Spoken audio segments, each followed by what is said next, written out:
Good morning, sir. Very good morning. ठीक है, चलो स्टार्ट करते हैं। 13-14 बच्चे आ गए हैं। बच्चों, कोई क्वेश्चन या कोई डाउट हो तो पहले पूछ लो। आज हम लोग पढ़ेंगे कि जेनेटिक मटेरियल की सर्च करेंगे कि क्यों डीएनए या क्यों आरएनए या दोनों, कौन जेनेटिक मटेरियल है और क्यों है। ये पूरा आज हम लोग उस पर क्या करेंगे बेटा, पूरा सर्च है। कई सारे एक्सपेरिमेंट हैं और उसकी प्रॉपर्टी बताई जाएगी कि क्यों ये जेनेटिक मटेरियल होता है।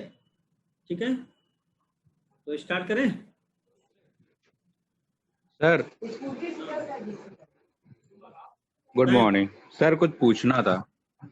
सर कल एनसीईआरटी की पेज नंबर 100 का जो सबसे टॉप पे जो पैरा दिया हो, नॉन हिस्टोन क्रोमोसोमल, सर वो वाली पूरा एक बार पैरा बता दीजिए फिर से। यही ना, यही जो ऊपर ही तो है। हाँ यस सर, हाँ सर, यस सर। मैंने कहा कि जो क्रोमोसोम की जब पैकेजिंग होता था बच्चा, तो पहले क्या होता था, डीएनए का धागा है, रैप्ड अराउंड हुआ किसके, क्रोमैटिन के, एक मोटा धागा बना, फिर इसकी रैपिंग की गई और मोटा धागा बना, अब इसकी लूपिंग की गई इस मोटे धागे की, ऐसे ऐसे। तो इस लूप को स्टेबिलिटी देने के लिए एडिशनल प्रोटीन की जरूरत पड़ती है। नॉन हिस्टोन तो तुमने यहाँ पे न्यूक्लियोसोम बनाने में यूज कर लिया है, तो यहाँ पे जो एडिशनल प्रोटीन जो लूप को स्टेबिलिटी देती है वो हिस्टोन ना होकर दूसरी प्रोटीन कॉम्प्लेक्स होती है। तो हम लोग क्या बोलते हैं, non histone chromosomal protein complex, ऐसी जो क्रोमोसोम बनाने में मदद करती है। ठीक है,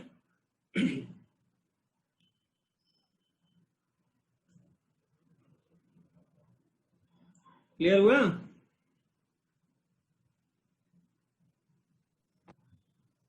आवाज आ रही है? Yes, sir.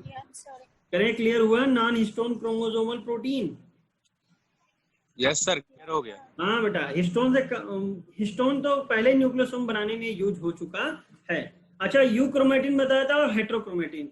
तो मैंने कहा था यू मतलब ट्रू तो एक्टिव, यू मतलब तो ट्रू मतलब एक्टिव है, और जो एक्टिव होगा वो आसानी से खुलेगा यानी लूजली पैक्ड होगा, और एल है यानी लूजली है तो क्या हो गया बेटा, लाइट। इसकी कलरिंग जो करेंगे, स्टेन क्या करेगा, लाइट लेगा। हेट्रो डिफरेंट है यानी इनएक्टिव है, और जो इनएक्टिव है यानी खुलेगा नहीं तो कैसा होगा, टाइटली डेंसली पैक्ड है। और जब डेंसली पैक्ड है तो डी है तो क्या होगा, डार्कली स्टैंड है, डार्क देगा। ठीक है ना, डार्कली स्टैंड होता है। तो चलें आज, आर यू रेडी? चलें सर्च करें जेनेटिक मटेरियल क्यों है DNA. Yes, sir. Yes sir. चलो, तो साइंटिस्ट बनने के लिए तैयार हो जाओ बच्चों। तो सबसे पहले एक साइंटिस्ट का नाम आता है ग्रिफिथ। कौन आते हैं बेटा, ग्रिफिथ।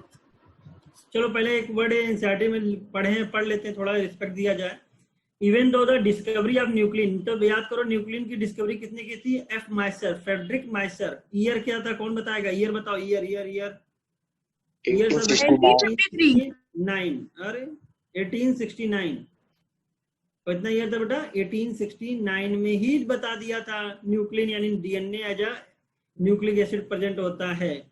लेकिन हम लोगों को ये पता करने में कि डीएनए एक्ट होता है जेनेटिक मटेरियल की तरह बहुत ज्यादा समय ले लिया। और कब तक हुआ बेटा, 1926 से स्टार्ट हुआ इसकी क्वेस्ट। जो प्यास थी कि डीएनए जेनेटिक मटेरियल की तरह बिहेव करता है, वो बेटा कहाँ तक पहुंच गई, मॉलिक्यूलर लेवल पे। अभी तक हम लोग मेंडल साहब भी थे, तो मेंडल साहब ने सिर्फ बोला था कि फैक्टर होता है जो रिस्पॉन्सिबल होता है कैरेक्टर के लिए, जिसको हम लोग बाद में क्या बोले थे, जीन। लेकिन इन्होंने ये नहीं बताया कि कहाँ मौजूद है, किस पार्ट पे है, सेल का कौन सा पार्ट है जो फैक्टर बनाएगा। ये सब चीजें अभी बाकी थी। तो अब हम लोग किस लेवल पे पहुंच गए हैं, मॉलिक्यूलर लेवल पे पहुंच गए हैं। अभी तो हम लोग बाहर से बात करते थे कि चलो भाई मेल में ये है, एक प्लांट में ये है, दूसरे प्लांट में ये है, तो तीसरे में क्या होगा। लेकिन अब हम लोग उसको जानना चाहते हैं वो फैक्टर है क्या। तो किस लेवल पे पहुंच गए बच्चों, मॉलिक्यूलर लेवल पे। तो न्यूक्लिन दिया था टर्म मिस्टर ने। अब जो डिस्कवरी हुई सबसे पहले किसका नाम आता है बेटा? ग्रिफिथ साहब का। सबसे पहले किसका नाम आता है? ग्रिफिथ साहब का। तो चलो देखते हैं। पहला है ट्रांसफार्मिंग प्रिंसिपल, या इसको बोलते हैं ट्रांसफार्मिंग एक्सपेरिमेंट बाय ग्रिफिथ।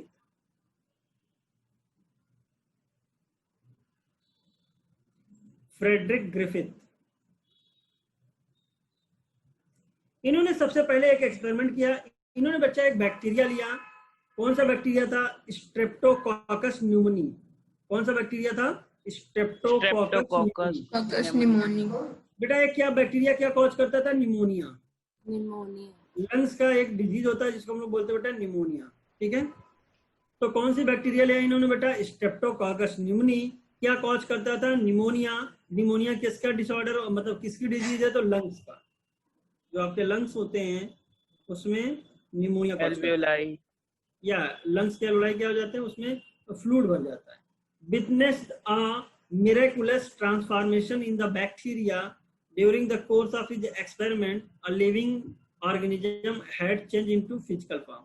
ये ऐसे तो नहीं समझ में आ रहा है, चलो पहले एक्सपेरिमेंट देखते हैं इन्होंने किया क्या था, तो ज्यादा समझ में आएगा। इन्होंने बैक्टीरिया जो लिया, बैक्टीरिया क्या लिया? स्ट्रेप्टो, बोलो पूरा, कोकस निमोनिया। Streptococcus pneumonia. न्यूमोनी। तो बैक्टीरिया याद होना चाहिए सारे बच्चों को। इसके बेटा दो स्ट्रेन, बैक्टीरिया के कितने स्ट्रेन? दो स्ट्रेन। एक स्ट्रेन था एस और एक था बेटा आर स्ट्रेन। तो बेटा स्ट्रेन जो वैरायटी होती है, मतलब जैसे स्ट्रेप्टोकोकस न्यूमोनी की ही स्पीसीज है, लेकिन इसका थोड़ा जेनेटिक मेकअप अलग होगा और इसका जेनेटिक मेकअप अलग होगा। एस, अच्छा एस से शैतान वर्ड भी एक आता है। क्या आता है? शैतान। और आपको पता होगा शैतान लोग क्या होते हैं? सही होते हैं कि मारने वाले होते हैं? मारने वाले। मारने वाले होते हैं, ठीक है ना। तो और एस से एक वर्ड और आता है बेटा स्मूथ। शाइनी। ठीक है, और स्मूथ होगा तो जो चीजें चमकी, यानी जो कोई चीज स्मूथ होती तो क्या करती? चमकती है, तो शाइनी। पहले ये क्लियर कर लेते हैं। आर है, आर है तो क्या है? रफ है। क्या बच्चा? रफ है, ठीक है ना। तो दो स्ट्रेन लिया, एक लिया एस, एक लिया आर। एस में कैसी कॉलोनी होगी बेटा? स्मूथ और शाइनी। आर में कैसी कॉलोनी बनेगी बेटा? रफ कॉलोनी बनेगी। अच्छा, कौन शैतान कॉलोनी है? एस स्ट्रेन वाली। तो जो शैतान है वो मारेगी, यानी डिजीज कर सकती है। और इसको कहते हैं जो बैक्टीरिया डिजीज कॉज कर ले उसकी जो क्षमता होती है उसको बोलते हैं वायरुलेंसी, यानी वायरुलेंट। ये कैसा हो गया? Virulent strain. जो डिजीज ना कर पाए, उनमें क्षमता नहीं हो, उसका बोलते हैं non virulent strain. Non virulent strain. तो याद करो, बैक्टीरिया इन्होंने लिया स्ट्रेप्टोकोकस न्यूमोनी, इसके दो स्ट्रेन, एक था आर और एक था S. R rough, rough colony, non virulent था, क्या करता था? डिजीज कॉज नहीं करता था। एस स्ट्रेन, शैतान स्ट्रेन, वायरुलेंट था, खतरनाक था, स्मूथ था, तो शाइनी कॉलोनी प्रोड्यूस करता था। इतना तो क्लियर हो गया होगा? वाह, yes sir. Yes sir. Yes sir. Yes sir. भैया देखो, साइंटिस्ट लोगों का काम क्या होता था? साइंटिस्ट लोगों का काम होता था कि कुछ शैतानी करें। तो उन्होंने, भाई उनको तो शैतानी करने से मतलब है, खाली नहीं बैठ सकते वो लोग। तो अब बेचारे किसको बलि को वगैरह बना लिए? चूहे को, माइस। किसको लिए? माइस को। पहले उन्होंने बैक्टीरिया का कौन सा स्ट्रेन लिया बच्चों? S strain. किसमें इंजेक्ट कराया इसको बेटा? माइस में। माइस की क्या हो गई? डेथ हो गई। माइस की क्या हो गई? डेथ हो गई। क्यों? क्योंकि इसने क्या कर दिया होगा? निमोनिया बीमारी फैला दी होगी और मर गया। तो बेटा क्या लिया? चूहा लिया, ठीक है। और कौन सा स्ट्रेन लिया बेटा? S strain. माइस क्या हो गया? मर गया बेचारा, माइस डाई, ठीक है। आर स्ट्रेन लिया तो फिर माइस में इंजेक्ट किया,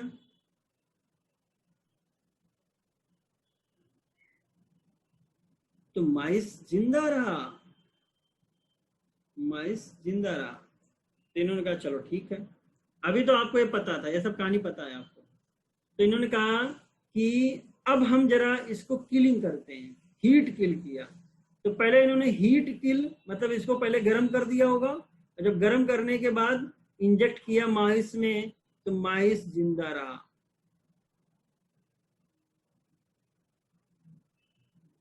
माइस जिंदा रहा। तो यहां से क्या समझ में आया कि जब हीट किल करने से इसकी वायरुलेंट जो डिजीज कॉजिंग क्षमता थी वो क्या हो गई, खत्म हो गई। खत्म तो क्या हो गई बताओ, खत्म हो गई। अब मतलब इसमें वायरुलेंसी पावर नहीं रही, तो कोई बात नहीं, ये तो तुम भी समझ गए यार, हीट किल करने से हो सकता है उसका जो वायरुलेंट प्रॉपर्टी थी वो क्या हो गई, मर गई। अब बेटा इन्होंने, लेकिन इनको आश्चर्य कब हुआ, जब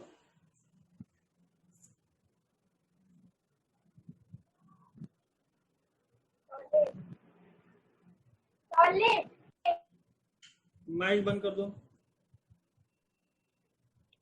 इनको हैरानी कब हुई, जब इन्होंने हीट किल एस स्ट्रेन लिया और लाइव आर ले लिया।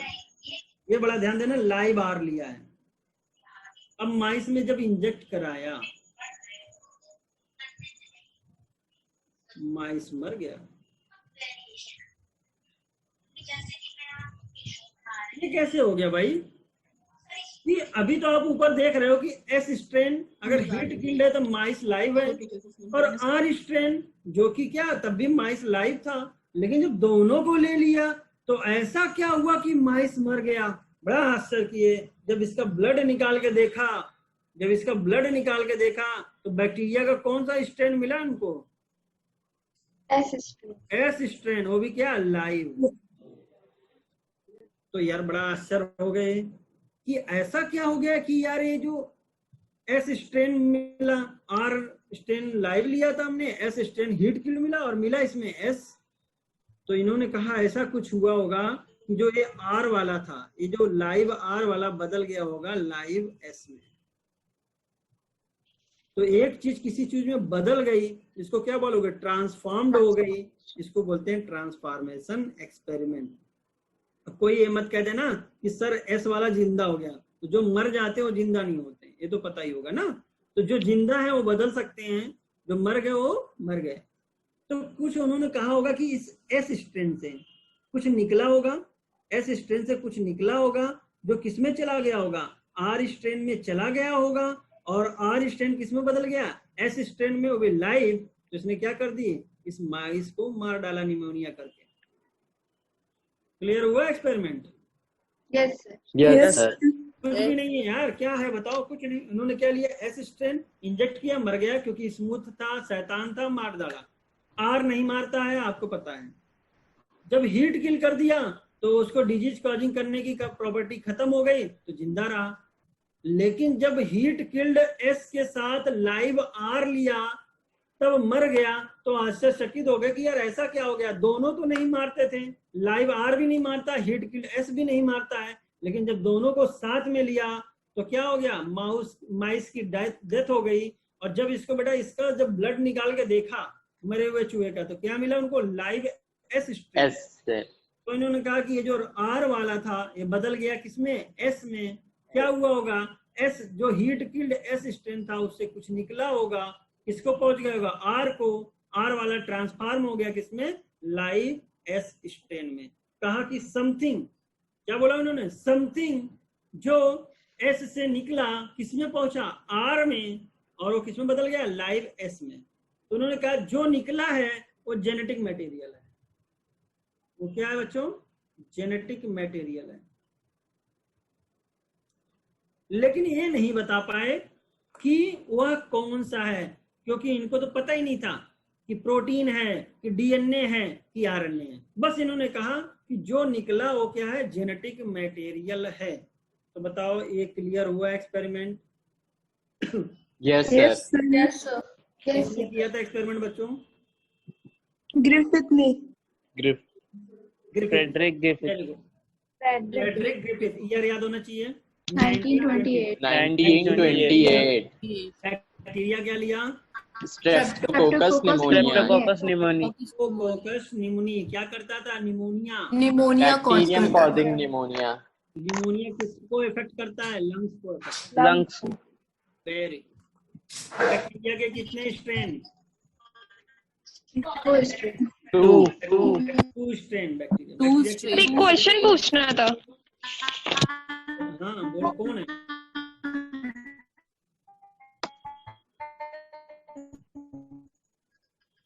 कौन बोला? किसको क्वेश्चन पूछना था? और मुझे सर जो डीएनए के दोनों स्ट्रैंड होते हैं वो दोनों रिस्पॉन्सिबल होते हैं हेरिडिटी के लिए? डीएनए के दोनों स्ट्रैंड नहीं बेटा, अभी आगे चल के आपको रेप्लिकेशन और ट्रांसक्रिप्शन पढ़ाएंगे तो उसमें सब कुछ क्लियर हो जाएगा, आपको परेशान मत होइए। Yes sir. दोनों स्ट्रैंड कॉम्प्लीमेंट्री होते हैं, एक स्ट्रैंड रिस्पॉन्सिबल होता है, एक स्ट्रैंड से ही आगे चल के आरएनए और प्रोटीन बनता है। ठीक है, तो सर फिर 2 स्ट्रैंड क्यों होते हैं? अभी आगे बढ़ो तो पूरा बताएंगे, हर चीज बताएंगे। तुम लोग अब समय से आगे जा रहे हो, तुम लोग साइंटिस्ट बन गए हो ना, तो तुम लोग खुद ही सोच रहे हो, आप सोच रहे हो तो आगे बढ़ रहे हैं, देखो बता रहे हैं क्यों होगा। ठीक है, यहाँ तक क्लियर हो गया? Yes sir. हाँ, तो अभी खुद ही सोचें, जैसे तुमने सोचा, वेरी गुड, सोचना चाहिए बेटा, सोचना बहुत जरूरी है। अच्छा, ग्रिफिथ साहब क्या पता कर पाए कि कौन सा जेनेटिक मटेरियल है? उन्होंने ये नहीं बता पाए। उन्होंने कहा कि समथिंग गया, और जो गया उसको उन्होंने क्या बोला बेटा? ट्रांसफार्मिंग प्रिंसिपल बोला। क्या बोला? Transforming principle. जो हीट किल्ड एस से लाइव आर को ट्रांसफॉर्म करने वाला प्रिंसिपल था, तो उनको नहीं पता था क्या है। ठीक है ना, उनको नहीं पता था कि क्या है। अच्छा, इनको कैसे पता चला कि ये मतलब आर वाला ट्रांसफॉर्म हो गया? क्योंकि जो माइस मर चुका था उसके जब सेल को उन्होंने देखा तो कौन सा मिला था? Live S. यस। बस इन्होंने यही बोला, ट्रांसफार्मिंग प्रिंसिपल बता पाए बेटा, उससे ज्यादा ये ना बता पाए। क्यों? क्योंकि इनको पता ही नहीं था कि ये जो बेटा माइस है, ये जो ट्रांसफार्मिंग प्रिंसिपल है उसको नहीं पता कर पाए। अब आगे बढ़ते हैं, अब डिस्कवरी आगे बढ़ी कि ये जो ट्रांसफार्मिंग प्रिंसिपल है इसको क्या होगा? डीएनए है। देखो वैसे प्रोबेबिलिटी क्या क्या रहती है? डीएनए, आरएनए और प्रोटीन, यही तीनों में डिस्कशन चल रहा था। डीएनए होगा कि आरएनए होगा कि प्रोटीन होगा। अब उसको बेटा 3 साइंटिस्ट थे, एवरी, मैक्लियोड एंड मैककार्टी। कौन कितने थे बोलो? एवरी, मैक्लियोड और मैककार्टी। पूरा नाम याद होना चाहिए, तो पूरा नाम क्या है? Oswald Avery, Colin MacLeod, Michael McCarty. पूरा नाम याद होना चाहिए। अब इन्होंने क्या किया होगा? इसका बायोकेमिकल कैरेक्टराइजेशन किया कि ये बेटा क्या होगा? डीएनए होगा कि आरएनए होगा कि प्रोटीन होगा? कौन? Transforming principle. चलो करते हैं, ईयर याद रख लेना, 1933 टू 1944 के बीच में ये काम किया गया था। अच्छा, ये भी क्वेश्चन आता है कि इनका जो काम था उससे पहले हम लोग क्या सोचते थे कि ट्रांसफार्मिंग प्रिंसिपल क्या था? तो लोग किसको मानते थे बच्चों? प्रोटीन को मानते थे कि ये जो गया था वो क्या था? प्रोटीन था। तो सोचो कितना आश्चर्य है कि पहले के लोग प्रोटीन मानते थे। हो सकता है अभी हम लोग जो चीज कुछ मानते हो सकता है वो आगे चलकर गलत हो जाए। क्यों? क्योंकि आपको हम लोग किस ब्रांच में पढ़े? साइंस। ये डायनेमिक ब्रांच है बच्चा, कोई चीज कांस्टेंट नहीं है यहाँ पे। जैसे जैसे आपकी डिस्कवरी होती जाएगी, वैसे जैसे जैसे आपका नॉलेज बढ़ेगा, जैसे जैसे आपकी डिस्कवरी बढ़ती जाएगी, वैसे वैसे चीजें क्या हो जाएंगी? बदलती जाएंगी। तो प्रायर टू किसके वर्क बेटा? Oswald Avery, Colin MacLeod and Maclyn McCarty, 1933 to 1944, the genetic material was thought to be a protein। ये इंपॉर्टेंट पॉइंट है कि पहले आप जेनेटिक मटेरियल किसको मानते थे? प्रोटीन को मानते थे। इन्होंने चलो किया होगा, इन्होंने देखो क्या किया। कहानी कहां पे फंसी थी कि हीट किल्ड एस से क्या गया? तो इन्होंने लाइव आर लिया, अब हीट किल्ड एस जो था, ध्यान देना, हीट किल्ड एस में कुछ चेंज किए। एक बार हीट किल्ड एस को बेटा इन्होंने प्रोटीनेजेस से ट्रीट किया। अच्छा, प्रोटीनेज से अगर ट्रीट किया होगा तो क्या खत्म हो गया होगा? ये प्रोटीन डाइजेस्टिंग एंजाइम है, यस जब सर, प्रोटीन प्रोटीनेज खत्म बोलते होता है। हैं तो प्रोटीन खत्म। अच्छा, जब हीट किल्ड को यूज किया इन्होंने बेटा प्रोटीन डाइजेस्टिंग एंजाइम से, तब भी लाइव आर ट्रांसफॉर्म हो गया। तो क्या समझ में आया? ये प्रोटीन नहीं था। जब आरएनए डाइजेस्टिंग एंजाइम यूज किया तब भी क्या हुआ बेटा? ट्रांसफॉर्म हो गया। तो क्या समझ में आया? आरएनए भी नहीं है। लेकिन जब डीएनए डाइजेस्टिंग एंजाइम लिया, डीएनए को कर दिया, तब ट्रांसफॉर्मेशन नहीं हुआ। तो यहां से इनको समझ में आ गया DNA is a genetic material. तो इन्होंने कुछ नहीं किया, लाइव आर में उन्होंने क्या मिलाया होगा? पहले बेटा प्रोटीन डाइजेस्टिंग डाल के देखा, तब भी ट्रांसफॉर्मेशन हो गया। आरएनए डाइजेस्टिंग के बाद भी देखा, तब भी ट्रांसफॉर्मेशन हो गया। यानी क्या बचा रह जाता? डीएनए बचा रह जाता। डीएनए। जब लेकिन डीएनए को खत्म कर दिया तो ये ट्रांसफॉर्मेशन रुक गया। तो इन्होंने कहा दिस इज द, यही है, यही चोर है, चोर पकड़ में आ गया। तो इन्होंने देखो क्या किया, दे प्यूरिफाइड बायोकेमिकल्स, यानी क्या? Protein, DNA, RNA from the heat killed S cell to see which one could transform live R cell into S. They discovered that DNA alone from S bacteria caused R bacteria to become transformed. तो कैसे किया होगा? पहले protein digesting डाला होगा, फिर क्या किया होगा बच्चों?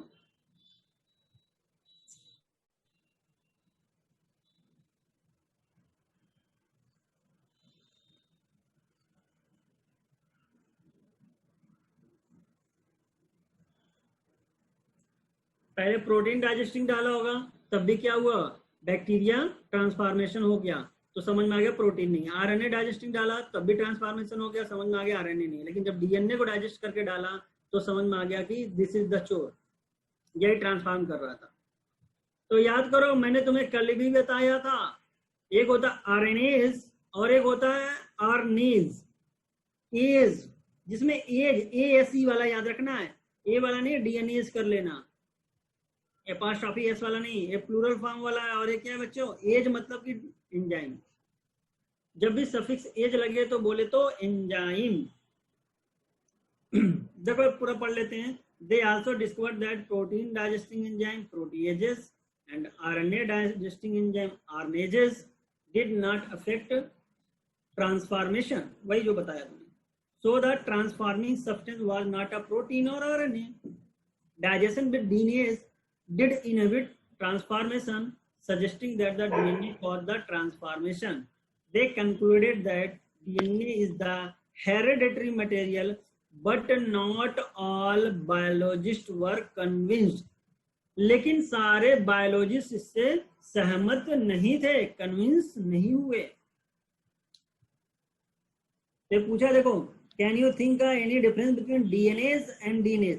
तो बेटा एंजाइम में लिख लेना, अरे डीएनएज है मतलब क्या? प्लूरल फॉर्म है डीएनए का। ठीक है भैया, बोलो। Yes sir. ठीक है ना? ये डिफरेंस समझ में आ रहा है ना? मैंने बोला एएसई, तो क्या हो जाएगा बच्चों? पढ़ने तो देखो दोनों एक ही आ रहा है, लेकिन देखो लिखने में आप समझ जाओगे। क्या Oswald Avery, Colin MacLeod and Maclyn McCarty के एक्सपेरिमेंट से सारे बायोलॉजिस्ट सहमत थे? नहीं सहमत थे। जब इनसे बेटा सहमत नहीं हुए सारे बायोलॉजिस्ट, तो उसके बाद एक और साइंटिस्ट की जरूरत पड़ी जिन्होंने अनइक्विवोकल। सर क्यों सहमत नहीं हुए? सर सब तो बता ही दिया कि सब तो हो रहा डीएनए। नहीं, उसमें Yes, sir. कई जैसे कई जगह पे बेटा आरएनए भी एक्ट करता था जेनेटिक मटेरियल की तरह। ठीक है, इस वजह से सहमत नहीं हुए।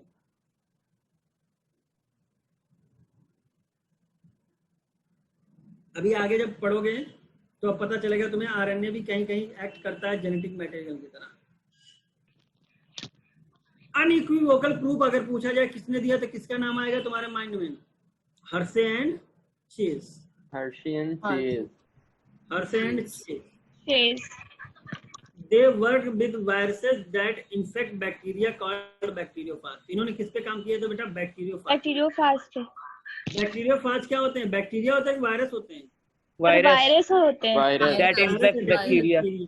यानी ये वायरसेस हैं जो किसके अटैक करते हैं बेटा? बैक्टीरिया पे। बैक्टीरिया पे। पूरा नाम याद होना चाहिए, Alfred Hershey and Martha chase.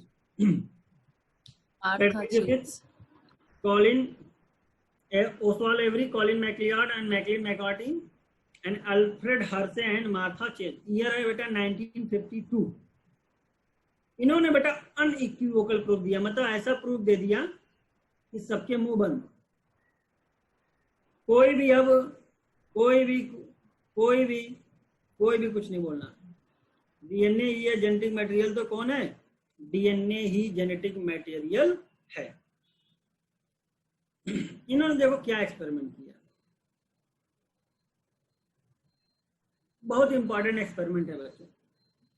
इन्होंने रेडियो एक्टिव मटेरियल का यूज किया। किसका यूज किया? रेडियो एक्टिव मटेरियल का।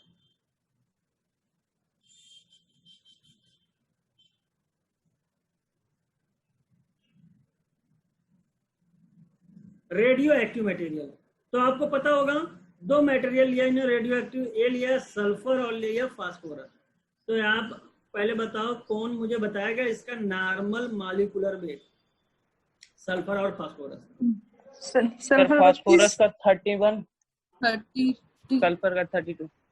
यस। तो अगर भैया नॉर्मल है तो कितना होना चाहिए? सल्फर 32 और फास्फोरस 31। ठीक है, यही ना? बोलो। Yes sir.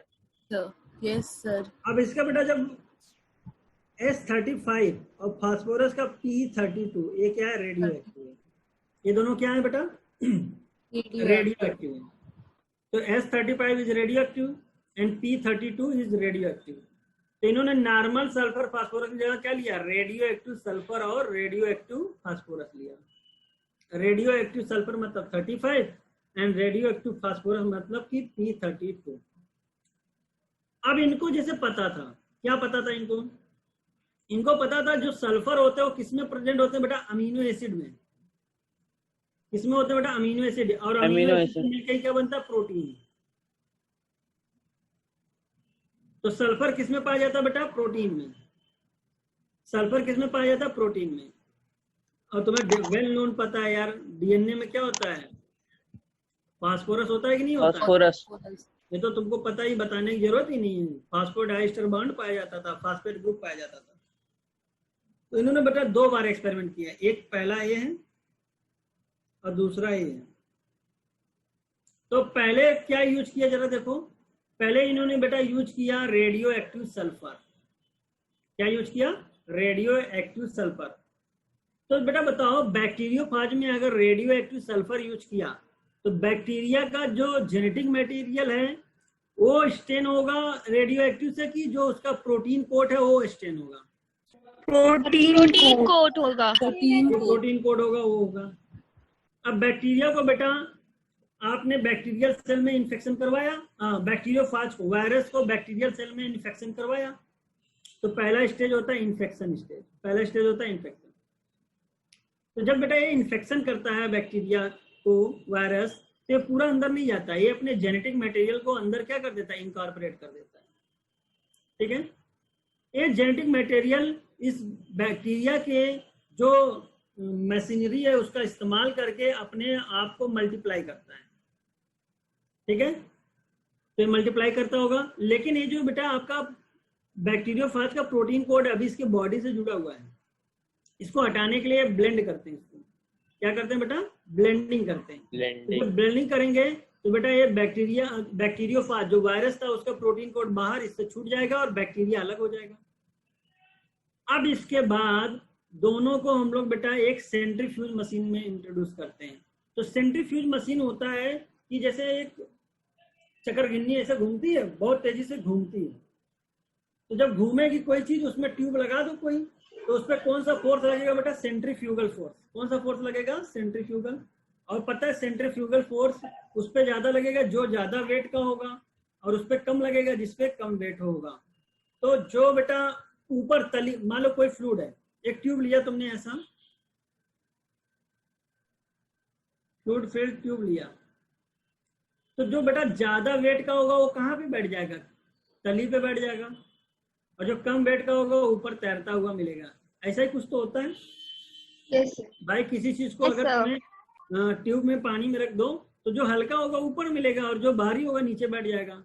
अच्छा, सेंट्रीफ्यूज मशीन में जब करोगे तो और अच्छे से क्या होगा, एलोंग अपने डेंसिटी के एलोंग लोग क्या हो जाएंगे, सेंट्रीफ्यूज यानी तली पे बैठने लगेंगे।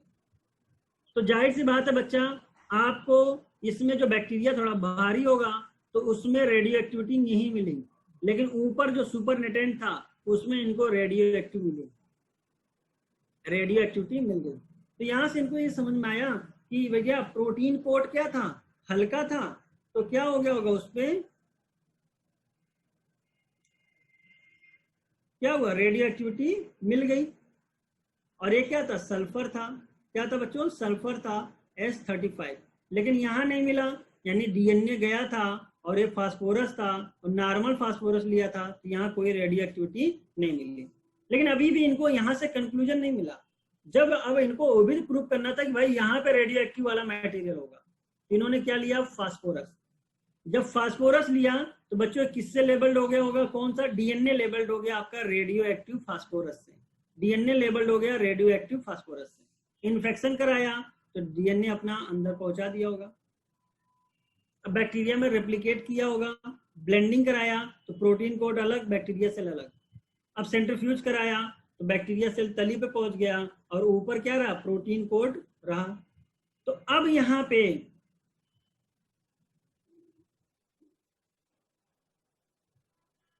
बैक्टीरिया नीचे पहुंच गया, मान लो ऊपर ये प्रोटीन कोड तैर रहा है। अब बच्चा यहाँ पे रेडियो एक्टिविटी नहीं मिली इनको, यहाँ पे रेडियो एक्टिविटी मिली। तो कहने का मतलब डीएनए में रेडियो एक्टिविटी मिली क्योंकि इन्होंने क्या यूज किया था, फास्फोरस। तो कहते हैं radioactive detected in cells, लेकिन ये जो सुपर नेटेंट था उस पर रेडियो एक्टिविटी नहीं मिली। तो प्रोटीन तो नहीं गया, क्या गया, डीएनए गया। प्रोटीन तो नहीं गया, क्या गया, डीएनए गया। प्रोटीन तो नहीं गया, क्या गया, डीएनए गया। तो क्या कौन एक्ट करता है जेनेटिक मटेरियल की तरह, डीएनए एक्ट करता है जेनेटिक मटेरियल की तरह। कैसे पता चला, जब इन्होंने प्रोटीन को लेबल किया तो बैक्टीरिया में इनको नहीं मिला, कहाँ मिला, ऊपर मिला, बैक्टीरिया सेल में नहीं मिला। लेकिन जब इन्होंने डीएनए को लेबल किया तो बैक्टीरिया सेल में मिल गया, क्या, रेडियो एक्टिविटी, ऊपर नहीं मिला। तो क्या गया बच्चों, डीएनए गया, ना कि प्रोटीन गया। प्रोटीन गया होता तो क्या होता, यहीं पे मिल जाता इनको बैक्टीरिया सेल में रेडियो एक्टिविटी। जब सल्फर लिया तब बैक्टीरिया सेल में रेडियो एक्टिविटी मिली, लेकिन जब इन्होंने जब फास्फोरस लिया तब बैक्टीरिया सेल में रेडियो एक्टिविटी मिली, लेकिन जब फास्फोरस लिया तो नहीं मिला। अगर बताओ फास्फोरस के साथ अगर लिया हो, सल्फर के साथ अगर आ जाता है रेडियो एक्टिविटी तो क्या मानते हैं, प्रोटीन था। लेकिन यहाँ पे क्या निकला बच्चों,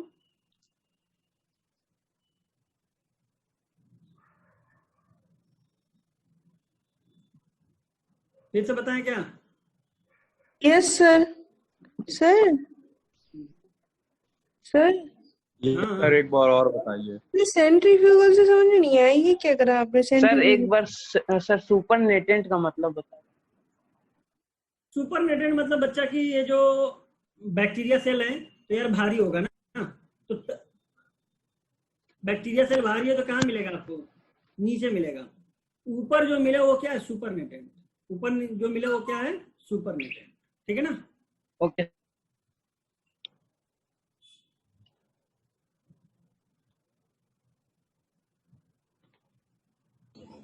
सेंट्रीफ्यूज बताते हैं। चलो,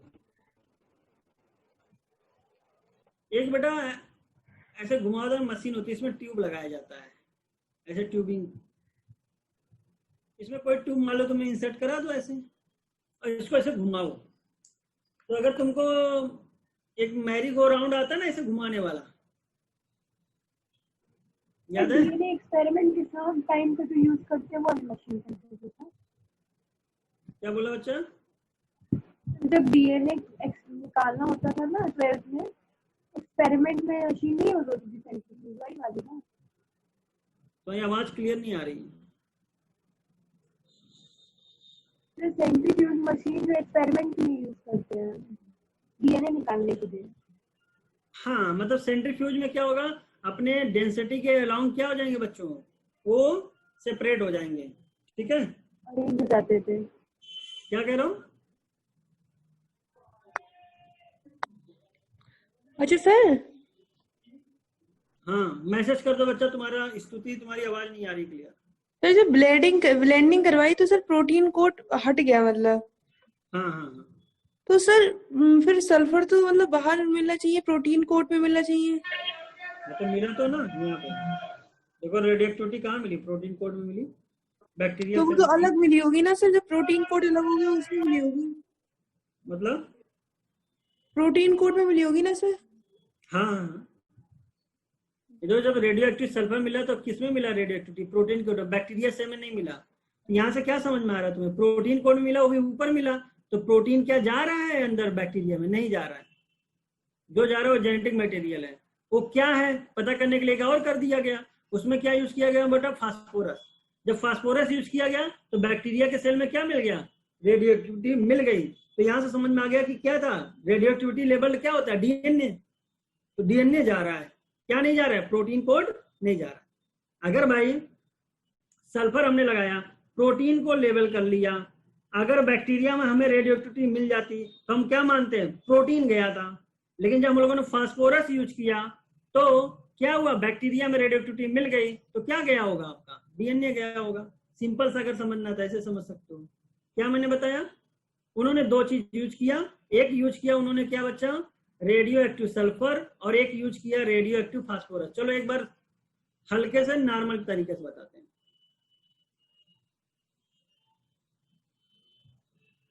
रेडियो एक्टिव सल्फर, सल्फर मतलब डीएनए काम कर, सल्फर मतलब प्रोटीन,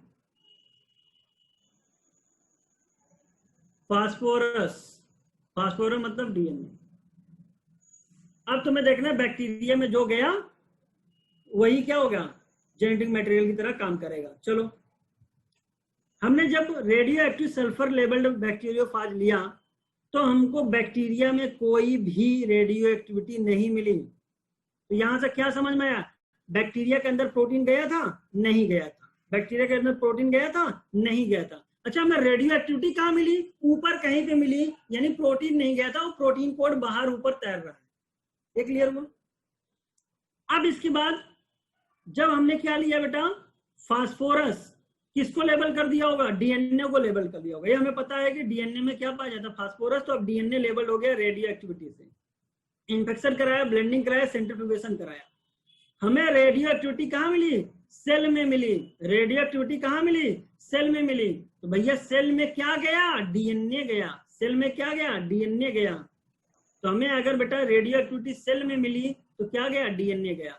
अच्छा, ऊपर जब सुपरनिटेंट में हम लोग देखे तो वहां पे कोई रेडियो एक्टिविटी नहीं मिली। इसका मतलब प्रोटीन में, डीएनए में फास्फोरस तो पाया नहीं जाता था प्रोटीन में, तो यहाँ पे कोई रेडियो एक्टिविटी नहीं मिली। तो समझ में आ गया कि हाँ, डीएनए ही किसकी तरह काम करता है, जेनेटिक मटेरियल की तरह काम करता है।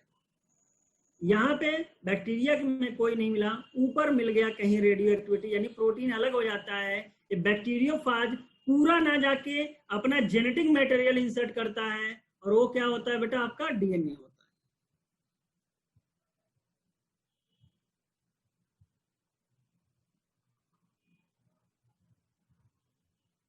अभी क्लियर हुआ? Yes sir. Yes sir. कैसे उनको समझ में आया, इन्होंने किया भैया एक एक्सपेरिमेंट किया, पहले क्या लिया, सल्फर।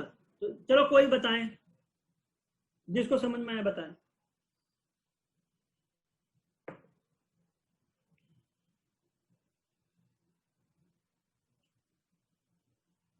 जिसको समझ में आया वो बताएं। कौन समझा सर? यानी कोई नहीं समझा, यानी नहीं बता रहे हो तो। सर इन्होंने ग्रिफिथ, वो क्या नाम था, हर्षेन चेज, हर्षेन चेज ने सर दो बैक्टीरियोफेज वायरस लिए बता दीजिए सर, दो बैक्टीरियोफेज वायरस लिए। तो सल्फर सर एमिनो एसिड, मतलब एमिनो एसिड में पाया जाता है। तो सर वो प्रोटीन कोड में स्थापित हो गया, और फॉस्फोरस सर डीएनए में हो गया, फिर इन्हें इन्फेक्शन करवाया, तो सर जो सल्फर था वो प्रोटीन कोड में आ गया, और जो डीएनए था वो बैक्टीरिया के डीएनए में चले गया। तो ब्लेंडिंग करवाई सर तो प्रोटीन कोड अलग कर दिया दोनों का, और सर ब्लेंडिंग करवाई तो प्रोटीन कोड अलग कर दिया सर। सेंट्रीफ्यूगेशन कराया तो सर जो प्रोटीन को सल्फर था वो inside outside the protein code में था सर, सेल के आउटसाइड द सेल के बाहर था, और जो डीएनए था वो इनसाइड द सेल था, वो सेल के अंदर था सर। अगर रेडियो एक्टिविटी यहाँ पे, अगर हम लोग रेडियो एक्टिविटी सेल में पा जाते हैं तो हम मानते हैं कि भाई प्रोटीन है, लेकिन रेडियो एक्टिविटी सेल में नहीं पाई गई, अब कहाँ पाई गई, बाहर पाई गई कहीं पे, तो हम लोग मान गए कि प्रोटीन नहीं जाता, कुछ और जाता है। कुछ और क्या जाता है, एक्सपेरिमेंट आगे बढ़ा दिए, क्या लिए, रेडियो एक्टिव फास्फोरस लिए, तब देखा कहाँ मिल गया, सेल के अंदर मिल गया रेडियो एक्टिविटी, तो समझ गया कि क्या गया था, डीएनए गया था, क्या नहीं गया था, प्रोटीन तो नहीं गया था। ठीक है ना, ये दोनों एक्सपेरिमेंट करने से क्लियर हो गया कि भैया प्रोटीन नहीं गया था क्योंकि रेडियो एक्टिविटी बाहर मिल रही है, डीएनए गया था क्योंकि रेडियो एक्टिविटी सेल के अंदर मिल रही है, बाहर नहीं मिल रही है। तो दोनों एक्सपेरिमेंट करने के बाद ही कंक्लूजन निकाले होंगे ना, ऐसे तो एक से तो नहीं निकाल लिए होंगे ना। इन्होंने कहा कि चलो भैया देखो प्रोटीन हमने लेवल कर लिया रेडियो एक्टिविटी से, तो सेल के अंदर रेडियो एक्टिविटी नहीं मिल रही, कहाँ मिल रही, बाहर मिल रही है।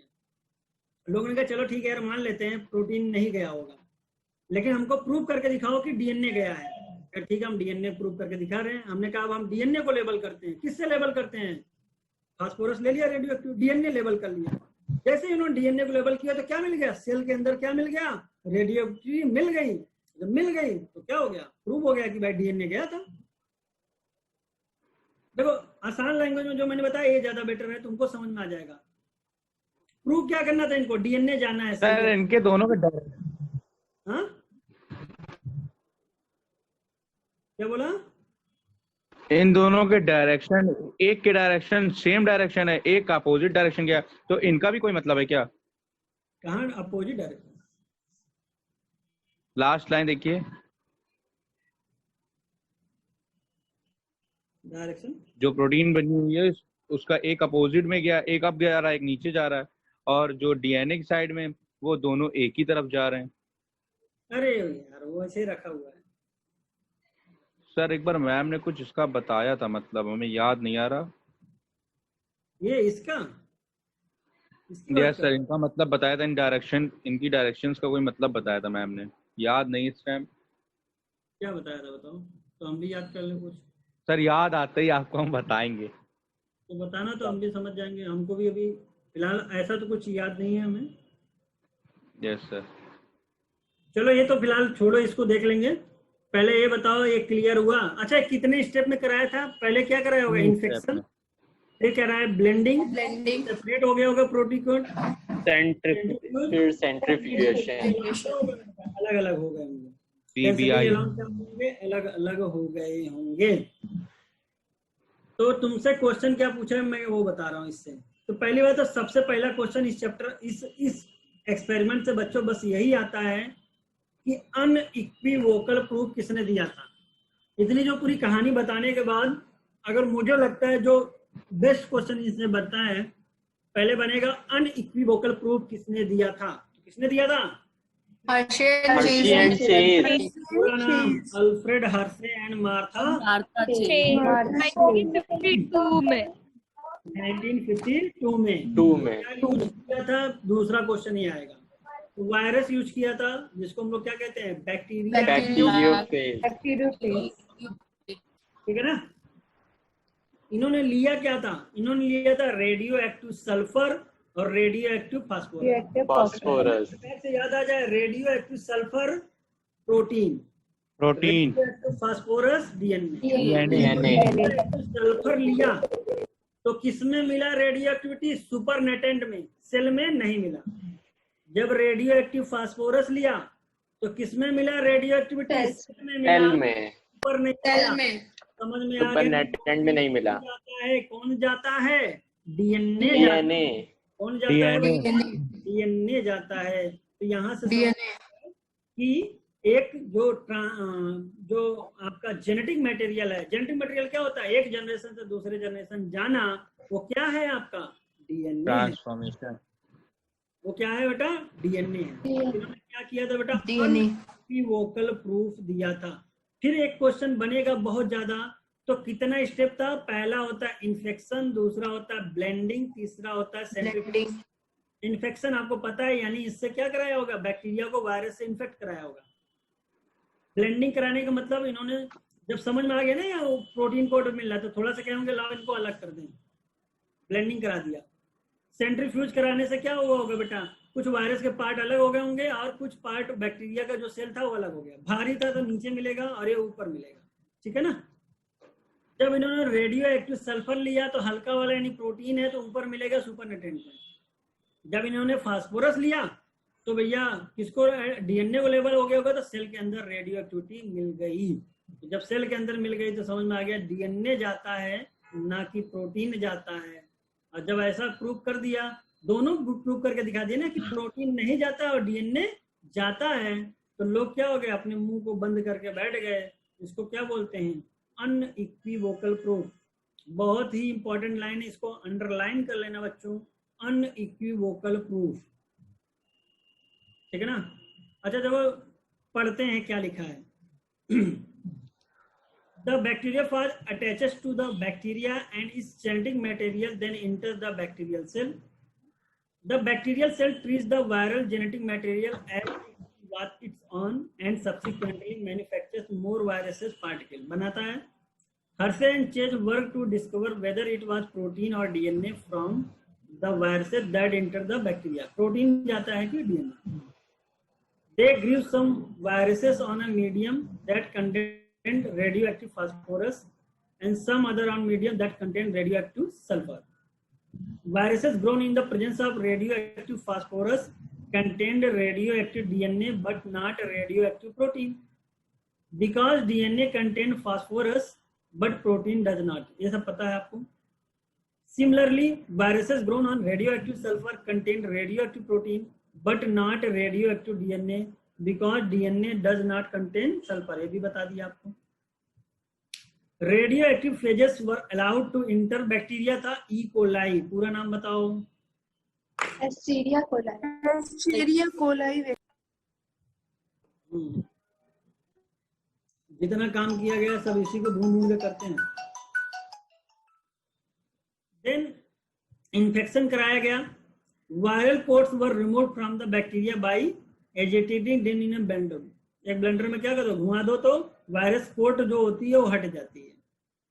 The virus particle were separated from the bacteria by spinning them in a centrifuge. अब वायरस का जो पार्टिकल वहां से हटाना है तो स्पिनिंग मतलब घुमाते हैं सेंट्रीफ्यूज मशीन में। तो भाई अपने यार एक बात बताओ, मान लो मेरे पास एक ट्यूब है ऐसा कुछ, मैं इसको अगर ऐसे तेजी से घुमाऊं तो अच्छा इसमें जो बहुत ज्यादा डेंसर होगा यहाँ पे तली पे आ जाएगा और जो हल्का होगा ऊपर रहेगा, यही तो होगा ना। तो bacteria which was centrifuge machine दिखाई देते हैं यार तुम लोग को। चलो सर। हाँ सर कुछ पूछना था, मतलब सर कि ये बैक्टीरियोफेज है तो सर इसमें सिर्फ डीएनए होगा, आरएनए नहीं? देखो एक बात याद रखना, या तो डीएनए होगा या तो आरएनए होगा, दोनों बोलो बोलो बोलो जल्दी, कभी नहीं होंगे। वायरस में देखो बेटा यही है सेंट्रीफ्यूज मशीन, ठीक है ना, इसी में रख के घुमाते हैं। तो जब बहुत तेजी से घुमाएंगे तो अपने क्या होगा बेटा, देखो ये है ये वाला पार्ट, इसमें बच्चों ये क्या होता है, ये जो उसी में हम लोग इंटर करते हैं, ट्यूब को डाल देते हैं, ये घुमाएगा। तो जब बेटा कोई सेंट्रीफ्यूगल फोर्स पड़ता है तो अपने क्या होता है, वेट के अकॉर्डिंग वो क्या होता है बेटा, अलग अलग हो जाता है। तो मेरा क्वेश्चन कल मैं पूछूंगा इसको, जब उन्होंने रेडियो एक्टिव सल्फर लिया तो क्या सेल में मिला? नहीं मिला। किस में मिला? बाहर मिला। तो हम लोग क्या मान गए, प्रोटीन नहीं गया। जब रेडियो एक्टिव फास्फोरस लिया, डीएनए लेवल हो गया, किसमें मिल गया? सेल में मिला, बाहर नहीं मिला। यहाँ से प्रूव हो गया कि डीएनए सेल के अंदर जाता है, ना कि प्रोटीन। प्रोटीन। तो आज जाके बच्चों इसको अच्छे से पढ़ लेना, ठीक है, और क्वेरी लेके आना, क्योंकि मैं कल इसमें से हिडन पॉइंट भी पूछूंगा। कुछ हिडन पॉइंट हैं जो मैंने आज उसको रोके पड़े हैं, उसको भी पूछूंगा कल, ठीक है। Yes sir. और तीनों experiment with scientist name, with complete name, with year याद होना चाहिए। वैसे कुछ है नहीं, क्या है, पहले आए ग्रिफिथ साहब, उन्होंने एक्सपेरिमेंट किया, उन्होंने बताया कि भैया कुछ निकला किससे, हीट की डेथ से, किसको बदल दिया, लाइव आर को बदल दिया, पता नहीं कर पाए, उनको बोला ट्रांसफार्मिंग। उनके एक्सपेरिमेंट से पहले, किसके एक्सपेरिमेंट पहले, 1933 to 1944, Oswald Avery, Colin MacLeod and Maclyn McCarty, इनके एक्सपेरिमेंट से पहले ये माना जाता था कि जो जेनेटिक मटेरियल होता है वो क्या होता है, डीएनए नहीं प्रोटीन होता है। लेकिन इन्होंने क्या किया, बायोकेमिकल कैरेक्टराइजेशन किया। क्या किया होगा, पहले ट्रांसफार्मिंग प्रिंसिपल को डीएनए डाइजेस्टिंग, प्रोटीन डाइजेस्टिंग और आरएनए डाइजेस्टिंग से ट्रीट किया। जब डीएनए डाइजेस्टिंग से किया तो ट्रांसफॉर्मेशन रुक गया, बाकी दोनों से ट्रांसफॉर्मेशन हुआ। तो भैया जब प्रोटीन खत्म कर दिया तब भी ट्रांसफॉर्मेशन हुआ, तो प्रोटीन रिस्पॉन्सिबल नहीं है। आरएनए खत्म कर दिया तब भी ट्रांसफॉर्मेशन हुआ, तो आरएनए रिस्पॉन्सिबल नहीं है। लेकिन जब डीएनए खत्म कर दिया तो ट्रांसफॉर्मेशन, उल्टा बोल गया ना।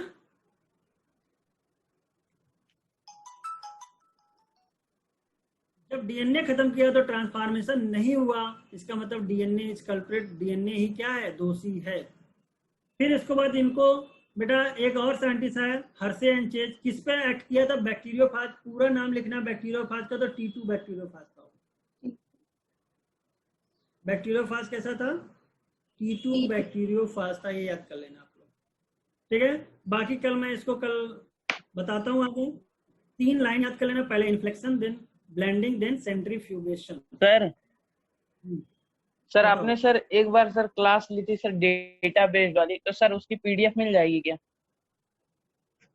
कौन बेटा, वो मिल तो जाएगी, लेकिन हाँ ठीक है, मैं ट्राई करता हूँ।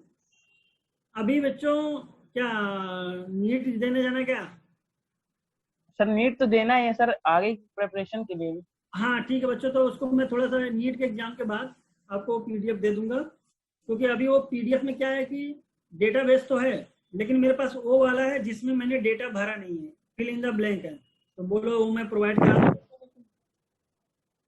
Okay sir. तो उसमें तुम एनसीईआरटी ढूंढ के डेटा, अच्छा ठीक है मैं वही प्रोवाइड करा देता हूँ, तो एनसीईआरटी से आप ढूंढ के डेटा भरोगे तो आपको याद भी हो जाएगा, ठीक है।